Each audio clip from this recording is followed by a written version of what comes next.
¿Qué tal? Mi nombre es José Ramón García Serna. Mi número de matrícula es la 200-220-18. Estoy cursando la carrera de Derecho en la UVEC y el nombre de este módulo es Derecho Internacional. Vamos a realizar el reto 5 que se llama ¿Qué reglas se rompen? El nombre de mi asesor es Rolando Guevara Martínez y la película que escogí para analizar es El francotirador.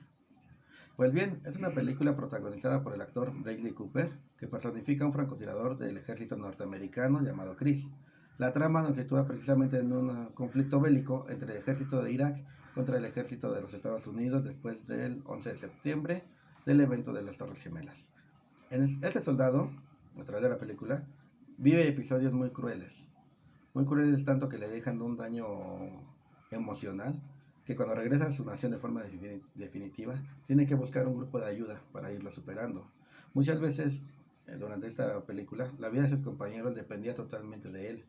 Entonces, él tenía que matar gente para defenderlos, encontrándose como que en un conflicto moral, pero tenía que cumplir con su labor, defender a sus compañeros. Sí, así transcurre la película hasta que Chris finalmente regresa a Estados Unidos después de eliminar a un francotirador del ejército contrario. Sí, y él es como puede regresar a su nación. Entonces, como podemos ver rápidamente en la película, vemos que en una guerra se violan totalmente los derechos humanos. Se rompen muchos convenios internacionales que los estados han ido creando, para mantener la paz mundial. Se viola totalmente el derecho internacional humanitario. En la película podemos ver que el ejército norteamericano viola el cuarto convenio de Ginebra, que fue aprobado el 12 de agosto de 1949 y que entró en vigor hasta el día 21 de octubre de 1950, donde en su sección 3 habla sobre los territorios ocupados en una guerra. En el artículo 49 nos dice que las potencias ocupantes no podrán retener a las personas protegidas en una región particularmente expuesta a los peligros de guerra. También se viola el artículo 53, donde nos señala que está prohibido que la potencia ocupante destruya bienes muebles o inmuebles pertenecientes a particulares o colectivamente a personas del territorio que están ocupando. Otro tratado que podemos notar que no es respetado es el Estatuto de Roma de la Corte Penal Internacional en su artículo 8, precisamente crímenes de guerra, en el que en su segundo párrafo nos hace un señalamiento que nos dice que cualquier infracción que en ese artículo contenga es una infracción grave a la Convención precisamente de Ginebra del 12 de agosto de 1949. Ahí señalan las infracciones como el homicidio intencional, la tortura, causar deliberadamente gran sufrimiento contra la integridad física de alguna persona, la destrucción de bienes, lo señala ahí, no justificada por parte del ejército invasor, o la toma de rehenes. Hay una escena ahí también lamentable donde un niño y una mujer son asesinados. Buscaban ellos también eliminar soldados norteamericanos. Entonces Chris le queda de otra más que proteger a sus compañeros y los elimina.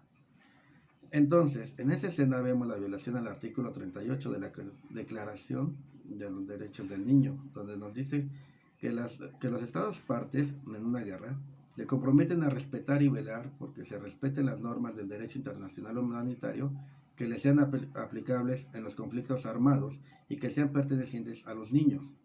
En fin, la película nos muestra que durante el periodo de guerra los derechos humanos son violentados tanto de niños, hombres, mujeres, quebrando de esta manera también quebrantando el artículo 3 de la Declaración Universal de los Derechos Humanos, que es el derecho a la vida. Al igual que el artículo 5, que habla sobre la tortura, y el artículo 28, que nos dice que tenemos derecho a un mundo libre y justo. Podemos concluir reconociendo lamentablemente que cuando surge un conflicto bélico entre estados, los derechos humanos en muchos ámbitos no se respetan y que el hombre vuelve a repetir episodios muy crueles física y emocionalmente, así como lo pudimos ver en la película con este personaje llamado Chris, que sufrió secuelas, pero que él mismo también provocó y dejó muchas secuelas en la gente de Irak, en los soldados y en civiles. Entonces podemos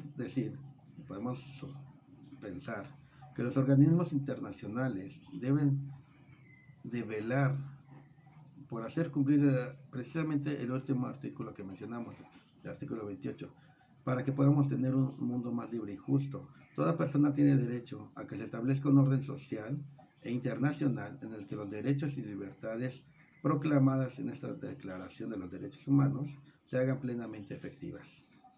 Pues por mi parte es todo. Este fue mi análisis y mi participación sobre esta película. Gracias.